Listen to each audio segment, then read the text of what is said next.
नमस्कार, बहुत बहुत स्वागत है आपका बड़ी बहस में। आज आप देख रहे हैं सियासत की नई बिसात। सियासत की नई बिसात को क्या कहें?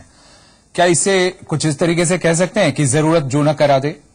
कल तक एनडीए का हिस्सा रही जेडीयू और आरजेडी जंगल राज का, जेडीयू को अब आरजेडी जंगल राज का पर्याय लगती थी, लेकिन आज जेडीयू और आरजेडी में भाईचारा स्थापित हो चुका है। और इसी तरह से लोकसभा चुनाव से पहले तक चौधरी अजीत सिंह यूपी की कानून व्यवस्था को लेकर समाजवादी पार्टी से सीधा भिड़ते रहते थे, लेकिन अब समाजवाद उन्हें अच्छा लगने लगा है। जो देवगौड़ा जनता दल पार्टी के नाम के हक को लेकर शरद यादव से किसी जमाने में दो हाथ कर चुके थे, वो आज उनसे हाथ मिला रहे हैं। दरअसल सियासत ऐसी ही होती है, जहां दिशा और दशा जरूरत के हिसाब से तय होती है। एक बंगले के बहाने एक बार फिर सियासी नफे नुकसान का आकलन शुरू हो गया है और इस बहाने वेटरन जनता दल परिवार की एकजुटता दिखने लगी है।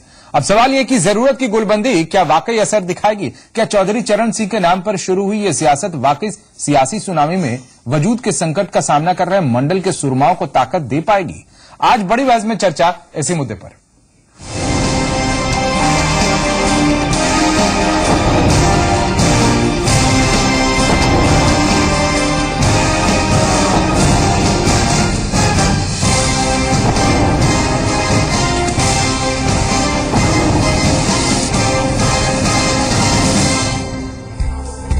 मेरठ के परतापुर में आयोजित आरएलडी की इस रैली के मुख्य मंच के सामने लगे ये 5 झंडे दरअसल देश की सियासत में शुरू हुई नई गोलबंदी का इशारा दे रहे हैं। एक बंगले के बहाने शुरू हुई सियासत पर किसान स्वाभिमान का रंग चढ़ाने की कोशिश शुरू हुई है, सो बिछड़े दोस्त गलबहियां करने में जुटे हैं। अब देवगौड़ा साहब और शरद यादव शायद उस जमाने को भूल चुके हैं जब जनता दल के नाम पर दोनों ने दावेदारी की थी और चुनाव आयोग ने यूनाइटेड और सेकुलर की लाइन खींचकर झगड़ा निपटाया था। अब एक मंच पर एक साथ एक तरह की आवाज उठाने की बारी है, क्योंकि सवाल वजूद पर आ चुका है। वजूद ही नहीं रहेगा तो सियासत क्या खाक करेंगे? झूठ बोलने का काम करते हैं। यूरोपियन जोन में किसी का स्मारक नहीं बन सकता है। सन 2000 का कैबिनेट का डिसीजन है। उसके बाद बहादुर शास्त्री जी का बना, काशीराम जी का बना, जीवन राम जी का बना, अच्छा हुआ बना। लेकिन चौधरी साहब के लिए ये कानून लागू होगा और किसी का ये कानून लागू नहीं होगा। दरअसल इन तस्वीरों का मतलब समझना बेहद जरूरी है, क्योंकि इन तस्वीरों की कच्ची लकीर जो बिहार में आरजेडी, जेडीयू और कांग्रेस के गठबंधन के सहारे खींची गई थी, उसमें रंग भरने का काम शुरू हो चुका है। हरियाणा में देवीलाल की जयंती के मौके पर जनता दल परिवार की एकजुटता का रंग मेरठ के परतापुर मैदान में पहुंचते पहुंचते इतना गहरा हो गया कि मंच से लेकर मैदान तक छाई झंडों की हरियाली में पता ही नहीं चला कि कौन सा झंडा किसका है। हालांकि इससे पहले तस्वीरें लखनऊ में हुए एसपी के राष्ट्रीय अधिवेशन से भी सामने आई थी, जब शरद यादव और मुलायम सिंह यादव ने एक दूसरे की इतनी तारीफ की मानो सालों से दिल में दबा उफान बाहर आ गया हो। सियासी मेल मिलाप के सिलसिले को आगे बढ़ाते हुए जब मेरठ में सब लोग जुटे तो साफ हो गया कि तैयारी सिर्फ किसी मोर्चे भर की नहीं बल्कि उससे कहीं आगे की है। और आज उन्हीं चौधरी चरण सिंह जी के चौधरी साहब की स्मृति को मिटाने की कोशिश हो रही है, तो किसानों के स्वाभिमान पर ठेस लगना स्वाभाविक है और उसी के खिलाफ अपनी आवाज बुलंद करने के लिए आज इतनी बड़ी संख्या में लोग मेरठ में इकट्ठा हुए हैं। चौधरी चरण सिंह के स्मारक के नाम पर शुरू हुई सियासत दरअसल एक छत सी बन गई है, जिसके साए तले सियासी गिले शिकवे भूलने को सब तैयार है। बिहार में 2 सीटों पर पहुंच चुकी जेडीयू, यूपी में 5 सीटों पर सिमट चुकी समाजवादी पार्टी, कर्नाटक में जमीन गंवा चुकी जेडीएस, तो यूपी में हवा हो चुकी आरएलडी। अब सभी के साए तले सियासी गिले शिकवे भूलने को सब तैयार है। बिहार में 2 सीटों पर पहुंच चुकी जेडीयू, यूपी में 5 सीटों पर सिमट चुकी समाजवादी पार्टी, कर्नाटक में जमीन गंवा चुकी जेडीएस, तो यूपी में हवा हो चुकी आरएलडी। अब सभी के सामने सवाल वजूद का है। मंडल की ताकत के सहारे 2 दशकों से ज्यादा वक्त तक रचा गया तिलिस्म टूट चुका है। सभी समझ रहे हैं कि अब रटे रटाए सियासी जुमलों से काम नहीं चलेगा, अब कुछ नया करना होगा। आगे 80% लोग हम खेत में भी बनते हैं, सेना में भी बनते हैं और सेना की तारीफ करते हैं।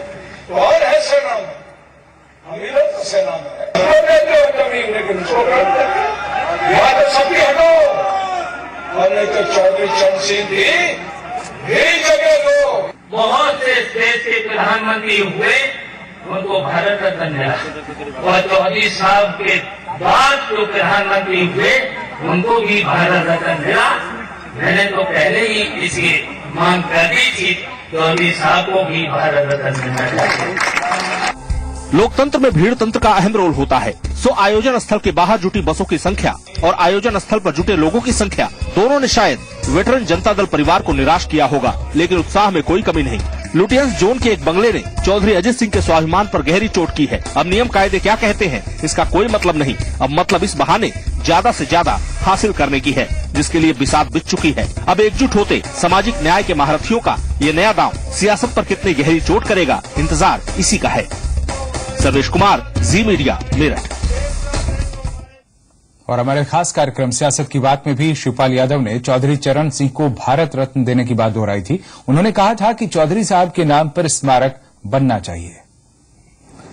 चौधरी चरण सिंह के जिस बंगले में रहते थे, उनके बाद उस बंगले में अजीत सिंह जी रह रहे थे। जब मंत्री थे तब भी, जब सांसद थे तब भी। इस बार के लोकसभा के चुनाव में वो चुनाव हार गए और वो बंगला उनसे खाली कराया जा रहा था। जब बंगला खाली करने की स्थिति आई तो उन्होंने कहा कि इसको मेमोरियल बनाना चाहिए चौधरी साहब के नाम से। लेकिन जब वो सरकार में रहे, जब वो सांसद रहे, तो उनको कभी ये बात याद नहीं आई। इसके ठीक उल्टा बागपत में चौधरी साहब की एक प्रतिमा बनी पड़ी है पिछले कई वर्षों से, और उसका अनावरण तक चौधरी अजीत सिंह को करना याद नहीं आया। जबकि आप लोग लगातार चौधरी साहब के सम्मान में, चौधरी साहब के नाम से तमाम योजनाएं, तमाम संस्थानों के नाम जब आप लोग सरकार में आए रखे, चाहे लखनऊ का एयरपोर्ट हो या आपके इटावा सैफई में जो एक पीजी कॉलेज चलता है हैवरा में, वो भी चौधरी साहब के नाम से है, जिसमें कि आप सबके उनके प्रयास से वो कॉलेज बना और चल रहा। क्या कारण है इसके पीछे, क्या आप राजनीति मानते हैं? चौधरी साहब प्रधानमंत्री भी हुए, गृह मंत्री भी हुए और मुख्यमंत्री से लेकर के उन पर बहुत बड़े बड़े पद भी रहे। स्वतंत्रता संग्राम सेनानी भी थे, अर्थशास्त्री भी थे। तो देखिए, उनके नाम पर मैंने तो मांग की थी कि भारत रत्न चौधरी चरण सिंह को भी मिले। फिर मैं दोहराता हूं कि भारत रत्न चौधरी चरण सिंह को मिलना चाहिए था। और उनके नाम पर अगर अजीत सिंह जी ने मांग की है, बड़ा नाम है चौधरी साहब का, स्वतंत्रता संग्राम सेनानी से लेकर के प्रधानमंत्री और बहुत बड़े बड़े पद रहे हैं। तो फिर केंद्र सरकार को चौधरी साहब के नाम पर अगर एक मकान की बात थी केवल, तो कर देना चाहिए था। और इस मुद्दे पर बात के लिए हमारे साथ खास मेहमान हैं। नोएडा स्टूडियो में हमारे साथ हैं आरएलडी के राष्ट्रीय महासचिव त्रिलोक त्यागी, और लखनऊ से जुड़ रहे हैं हमारे साथ वरिष्ठ पत्रकार जेपी शुक्ला। आप दोनों का बहुत बहुत स्वागत है हमारे इस खास कार्यक्रम में। त्रिलोक त्यागी जी, इस बात में तो मानना पड़ेगा कि आपकी राजनीति बहुत सफल रही है। मतलब एक बंगले की लड़ाई को आपने इस तरह से सियासत का अखाड़ा बना दिया कि उसमें तमाम जो आपके भाई बंधु दल बिछड़ गए थे वो सभी फंस गए हैं, वो सभी एक साथ आ गए हैं, आपके साथ आने को विवश हो गए हैं। तो कमाल की राजनीति है आपकी। देखिए, ये बंगले की लड़ाई को जो इस तरह पेश किया जा रहा है, ये ऐसा नहीं है। चौधरी चरण सिंह जी 29 मई 87 को उन्होंने अंतिम सांस भारत तुगलक रोड में ली थी, और वो प्रधानमंत्री भी इसी घर में रहे जी। उनकी धर्मपत्नी माता गायत्री देवी भी इसी घर में रही, और वो भी उन्होंने अंतिम सांस इसमें ली। तो इस बंगले से जो चौधरी चरण सिंह के अनुयायी हैं देश भर में, उनका जो लगाव है और वो चाहते हैं कि उनका स्मारक बने, और ये स्मारक बनने नहीं, सवाल यही है। अभी हमारे संपादक ने जो सवाल किया था शिवपाल, मैं आ रहा हूँ। सवाल यही है कि इसकी मांग, ये बातें पहले कभी नहीं उठी इस तरीके से, जिस तरीके से अब उठ रही हैं। जब वो बंगला खाली कराने के लिए इस तरह का दबाव बनाया गया है, इसके बाद से इसको आपने इस परिप्रेक्ष्य में लाना शुरू कर दिया है। आप मेरी बात सुनेंगे तो मैं क्लियर करूं। जी। मेरा निवेदन है कि ये 29 मई 87 में ही ये बात जब किसान घाट तय हुआ था, तब ये तय हुआ था कि चौधरी चरण सिंह जी का स्मारक बनेगा। नहीं, कहाँ बनेगा? भारत तुगलक रोड में। ये सरकार से मांग थी हमारी। मैं आपको क्लियर करूं पहले। मेरी बात आप सुन लें, फिर उसके बाद आप करें। 12 तुगलक रोड पर उनका स्मारक बनना चाहिए, चूंकि माता गायत्री देवी जीवित थी और प्रधानमंत्री की पत्नी जब तक जीवित होती है तब तक वो उसी घर में रहती हैं, वो उस घर में रही। जैसे लाल बहादुर शास्त्री जी की पत्नी ललिता शास्त्री की जब डेथ हुई तो 2000 के बाद शास्त्री जी का स्मारक बना। उनकी डेथ 66 में हो गई थी। मैं आपको उस तरफ, चूंकि लोगों को जानकारी नहीं है, तो उनका स्मारक 2000 के बाद बना। और 2000 बाद के बाद ये जो आप कहते हैं कि ये मांग नहीं उठी, ये मांग तो 87 से लगातार उठ रही है। चौधरी अजीत सिंह जी ने, मैं क्लियर करूंगा आपको, चौधरी अजीत सिंह जी ने 2002 में अटल बिहारी जी को चिट्ठी लिखी थी और उन्होंने लिखा था, वो किसान ट्रस्ट के अध्यक्ष थे चौधरी अजीत सिंह जी, उन्होंने लिखा कि इस बंगले को चौधरी चरण सिंह जी का स्मारक बनाया जाए। सरकार ने कहा कि कैबिनेट का प्रस्ताव है, इसलिए हम नहीं बना सकते। मन बनाया, आपने चिट्ठी लिखी, आपने कहां इस बात को सर्कुलेट किया, ये सब बातें आम लोग नहीं जानते हैं। आम लोग उसे जानते हैं जो आज हुआ है। इससे पहले जिस तरीके से सड़कों पर लोग आए थे, किसान आए थे, हंगामा मचाया था, मारपीट हुई थी, वो लोग जानते हैं। जब इस स्तर पे मैं वही बात आपसे कह रहा हूं कि जिस वक्त ये मांगे थे उस वक्त टीवी इस तरह नहीं था, आप लोग इस तरह प्रोग्राम नहीं करते थे, आप इस तरह नहीं दिखाते थे। मीडिया था, प्रिंट मीडिया था, पर जो इलेक्ट्रॉनिक्स मीडिया की इतनी धमक नहीं थी। एक आम धारणा है, लोग ये एक आम धारणा है कि न्याय होता है, ये उतना महत्वपूर्ण नहीं है जितना ये महत्वपूर्ण है कि लोगों तक बात जाए कि न्याय हुआ है। तो आप जो मांग कर रहे थे, ये लोगों के पास उस समय इस तरह का परसेप्शन कहीं से नहीं था। जब बंगला खाली कराने की बात आई, इसके बाद ये बात इतने बड़े पैमाने पर हुआ है। मैं आपको 20 पत्रकारों के नाम बता दूंगा जो सीनियर जर्नलिस्ट हमारे साथ हैं जेपी शुक्ला साहब। शुक्ला साहब, आपको क्या लगता है? मैं एक मिनट क्लियर कर दूं पहले कि ये बात जो आप कह रहे हैं ना, ये मांग नहीं उठ रही, ये मांग जो वरिष्ठ पत्रकार हैं वो सब जानते हैं। ये बात जरूर है कि आज इस मांग को जोर से उठाया जा रहा है। ये जो सवाल है वो जोर से इसलिए उठाया जा रहा है कि चूंकि सरकार ने एक बदतमीजी की, सरकार ने किया जब चौधरी अजीत सिंह जी ने कह दिया मैं 9 तारीख को बंगला खाली कर रहा हूं, 25 को चाबी दे दूंगा। इसीलिए हमने तो सवाल की शुरुआत भी की थी कि एक बंगले की लड़ाई को आपने सियासत का अखाड़ा बना दिया है और ये बनता हुआ दिख रहा है। क्या कहते हैं इस पर जेपी शुक्ला साहब, वरिष्ठ पत्रकार हैं, उनकी भी सुनिए। सर, आप क्या कहते हैं, ये जो मुद्दा था, ये कोई स्वाभाविक मुद्दा था या फिर इस तरीके से इसे प्रोजेक्ट किया गया है जिसके पीछे मंशा कुछ और है?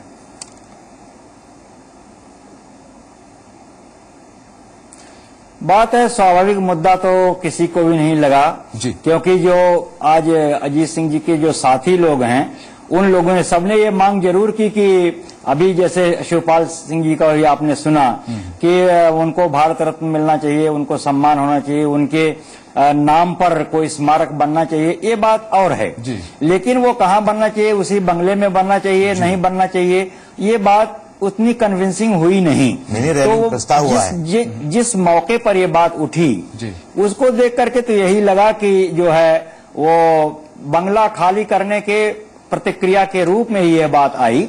वैसे ये बात जरूर है कि चौधरी चरण सिंह का व्यक्तित्व तो बहुत बड़ा है और उत्तर प्रदेश क्या सारे देश में जो पिछड़ों की राजनीति को वही सामने लाए। लेकिन ये बात भी सही है कि जब मुलायम सिंह यादव और अजीत सिंह अलग हुए तो मुलायम सिंह ने यही कहा कि चरण सिंह के उत्तराधिकारी अजीत सिंह नहीं हैं। अजीत सिंह चरण सिंह के जो है परिवार के उत्तराधिकारी हो सकते हैं, मगर उनका पॉलिटिकल जो उत्तराधिकारी वो मुलायम सिंह जी ने खुद को माना।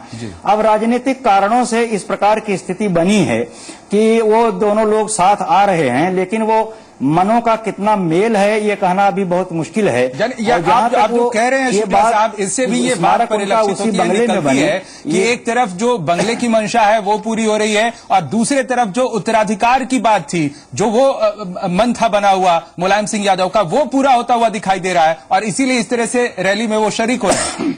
यानी दोनों की मंशा पूरी हो रही है।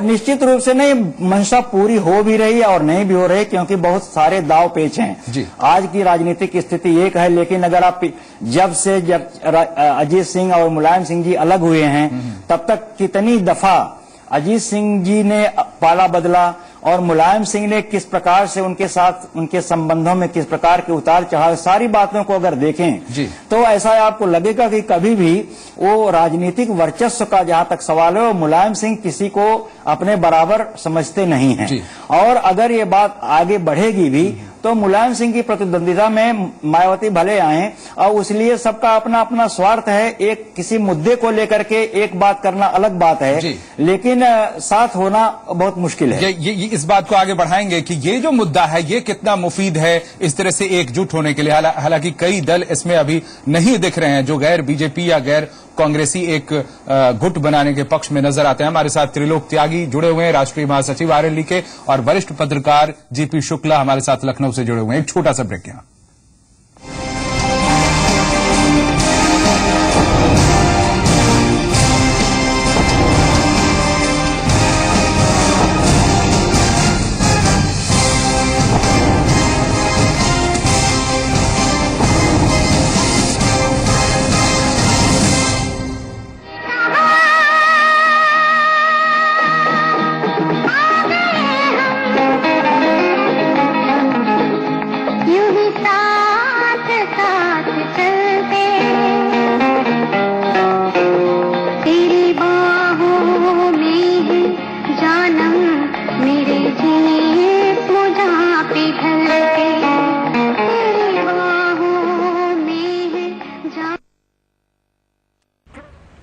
पापा 2 मिनट में दोस्त आने वाले और ये मच्छर हम लोग कैसे भगाएंगे यार? बेटा हाथ जोड़ के ना सच्चे दिल से दुआ करो, सारे मच्छर भाग जाएंगे।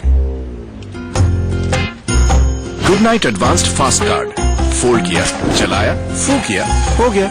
इसके TFT मॉलिक्यूल्स फटाक से मच्छरों पे असर करें। देखा, सुन लेना भगवान ने।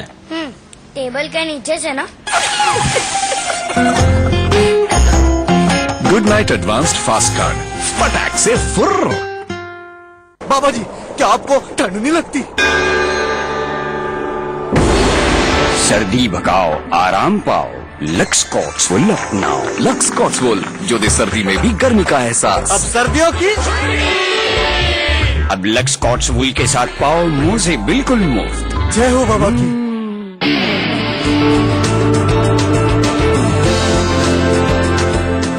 Savsol world class lubricants from Savina।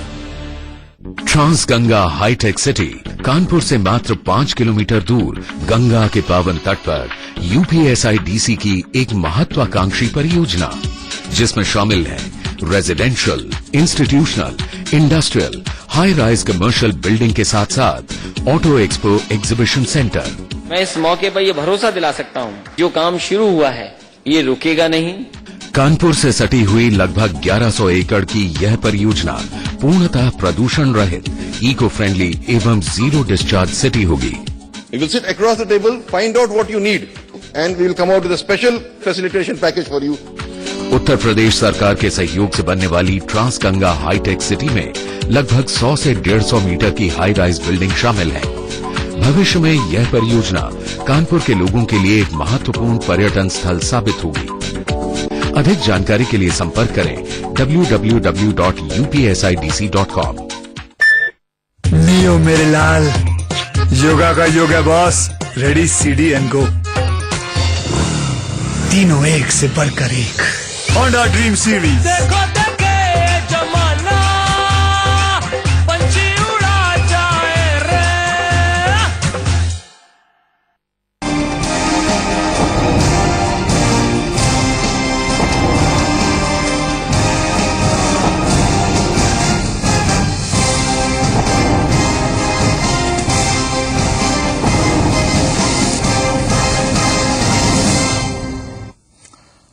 आज जिस तरह से किसान स्वाभिमान रैली हुई है मेरठ में, ये सियासत की क्या नई बिसात है, क्योंकि कई ऐसे दल एक साथ यहां पर दिखे हैं, इसके नेता जो कभी आपसी प्रतिद्वंदिता में एक दूसरे को बिल्कुल अपना दुश्मन समझते थे। हम इस पर चर्चा कर रहे हैं, लेकिन इससे पहले आपको बताएं, अगर आप दिन भर के कॉन्टेस्ट में हिस्सा नहीं ले पाए हैं तो भी कोई बात नहीं है, अभी भी आपके पास मौका है बंपर इनाम जीतने का। अब हम आपसे पूछने जा रहे हैं आज का बंपर सवाल, और इसका जवाब देकर आप जीत सकते हैं पूरे 5000 रुपए का मेगा इनाम। हमारा इस घंटे का सवाल है, कजरी किस राज्य का लोकगीत है? आपके ऑप्शन है ए बिहार, बी मध्य प्रदेश और सी उत्तर प्रदेश। सवाल का जवाब देना एकदम आसान है, आप हमें एसएमएस करें, संगम लिखकर स्पेस दीजिए, फिर ABC जो भी आपका ऑप्शन हो वो लिखें, इसके बाद इसे 57575 पर भेज दें। इसके साथ ही आपका जवाब हम तक पहुंच जाएगा और रात 9 बजे के हमारे बुलेटिन अपडेट एट 9 में दिन भर की अहम खबरों के साथ हम उस भाग्यशाली विनर का नाम घोषित करेंगे जिन्हें मिलेगा पूरे 5000 रुपए का मेगा प्राइज।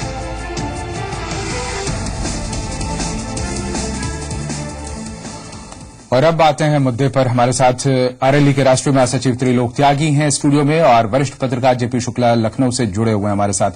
त्रिलोक त्यागी जी, जिस तरीके से आपने ये आयोजन किया, हम इसे बंगले की लड़ाई का अगर नाम दे, बंगला बचाने की लड़ाई, आपको आपत्ति होगी, आप आपत्ति करेंगे। आप इसे बंगले का संरक्षण कहें, राष्ट्रीय स्मारक घोषित करने की मांग कहें, जो कुछ भी कह लें, जो आपकी मंशा है, उसमें जिस तरीके से आपने आयोजन किया, एक बात तो साफ है कि बाकी दलों को भी जो चाहते थे कि चौधरी चरण सिंह के राजनीतिक उत्तराधिकार में उनका भी हिस्सा हो, उन्हें भी आपने न्योता दिया और वो इसका श्रेय ले जाएंगे। अब देखिए, ऐसा है कि ये जो लगातार प्रचार हो रहा है कि बंगले की लड़ाई, ये बंगले की लड़ाई नहीं, चौधरी चरण सिंह जी के स्मारक का सवाल है जी। और हम लोगों ने ऐसा नहीं है।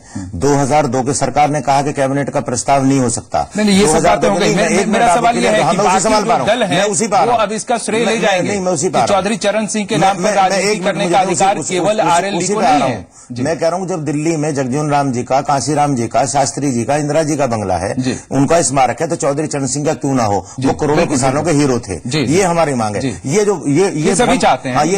ये सरकार भ्रम फैला रही है कि हम मकान की लड़ाई नहीं, ये चौधरी चरण सिंह के सम्मान की और उनके स्मारक की लड़ाई है। और आज जो आप कह रहे हैं कि हमने जिन लोगों को बुलाया है, हम ये दरअसल ये भी कहा जा रहा है कि अब राज्यसभा में जाना है अजीत सिंह को और इसके लिए एक प्लॉट तैयार किया जा रहा है ताकि उनको उधर से सपोर्ट मिले और राज्यसभा में जा सकें और वो बंगला वहां पर बरकरार रहे। देखिए, ऐसा बंगला अजीत सिंह खाली कर चुके हैं 25 तारीख को। इस बंगले का कोई सवाल नहीं है। 1.5 महीने पहले वो किराए का मकान ले चुके। राज्यसभा में जाने का कोई सवाल बहुत सारी स्थितियां, बहुत सारा हंगामा हुआ था इस बीच में। इसके बाद वो जो हंगामा वो अलग चीज है। मैं दूसरी बात आपसे कह रहा हूं कि उन लोगों को बुलाया गया जिन्होंने चौधरी चरण सिंह स्मारक के बनाने का समर्थन किया। कांग्रेस ने भी समर्थन किया। इसमें कांग्रेस के भी नेता थे आज, इसमें जेडीएस के देवगौड़ा। वही तो हम सवाल कर रहे हैं कि वो लोग भी अब उस हिस्से को, आप उसे मलाईदार कहें या फिर स्वाभाविक तौर पर कहें कि वो आपका हिस्सा था, उसमें वो हिस्सेदार बनेंगे। चौधरी चरण सिंह के नाम पर राजनीति करने का उनको भी हक मिलेगा क्योंकि स्मारक की मांग में वो आपके साथ थे। किसान स्वाभिमान रैली में आपके साथ थे, तो आप तैयार हैं इसके लिए? नहीं, हमने तो जो चौधरी चरण सिंह के अनुयायी थे उन सबको आमंत्रित किया। उसमें नीतीश कुमार चौधरी चरण सिंह जी के बनाए हुए नेता हैं। हमने लालू जी को भी किया, वो बीमार थे, उनका इस नाम पर जो नई बिसात बिछी है, ये कितनी कारगर होगी, यही सवाल है।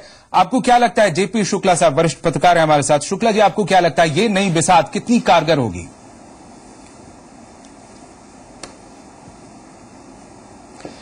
ऐसा हमको नहीं लगता कि यह बिसात बहुत ज्यादा कारगर होगी।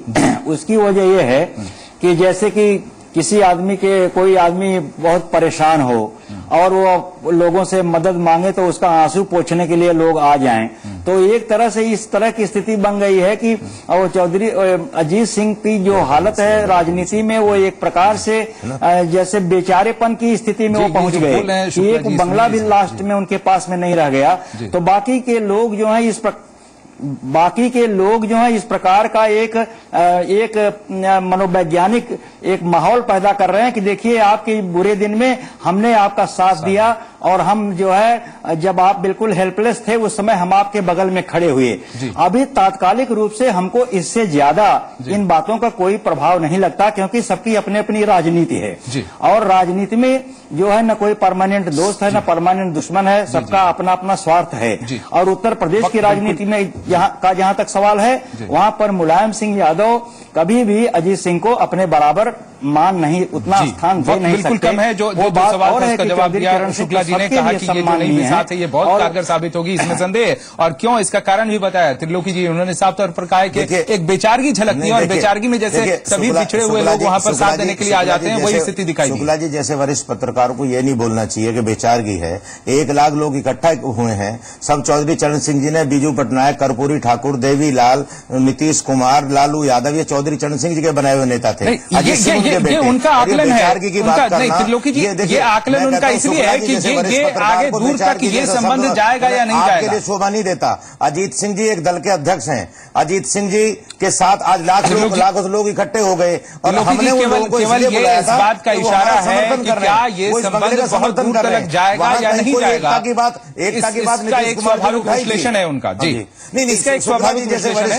अब ये वक्त पर छोड़ दीजिए, वक्त पर छोड़ दीजिए कि आगे क्या नहीं होता विचार है? की है? राजनीति में अच्छे अच्छे लोग हार जाते हैं। अटल बिहारी चुनाव हारे थे, चंद्रशेखर जी चुनाव हारे थे, नहीं, अजीत अभी सिंह जो चुनाव हार के कौन सी बेचार की हो गई?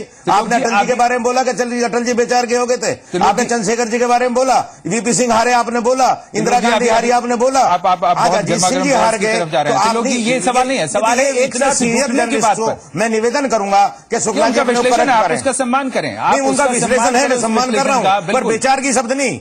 मैं उनका सम्मान करता हूं। बेचारा तो होता है जिसके हाथ पैर खराब हो जाए, जो खड़ा ना हो सके। अजीत सिंह के नाम पर 1 लाख लोग इकट्ठा हुए हैं। उसी संदर्भ में आज अजीत सिंह के नाम पे 1 लाख लोग इकट्ठा हुए हैं। ये बेचार की शब्द नहीं उनके साथ जुड़ेगा। उनके साथ तमाम लोग खड़े हैं आज भी अजीत सिंह के साथ। और अजीत सिंह बेचार के होते हैं तो तमाम देश भर के लोग उनके साथ ना खड़े होते। हमारे प्रोड्यूसर लगातार ये कह रहे हैं वक्त की बहुत कमी है। बहुत बहुत शुक्रिया आपका हमारे इस कार्यक्रम में आने के लिए। जेपी शुक्ला साहब, आपका भी बहुत बहुत शुक्रिया। आपका त्रिलोकी जी, आपका भी बहुत बहुत शुक्रिया इस चर्चा में हिस्सा लेने के लिए। आप देखेंगे कि आगे जाकर ये नई बिसात कितनी कारगर साबित होती है।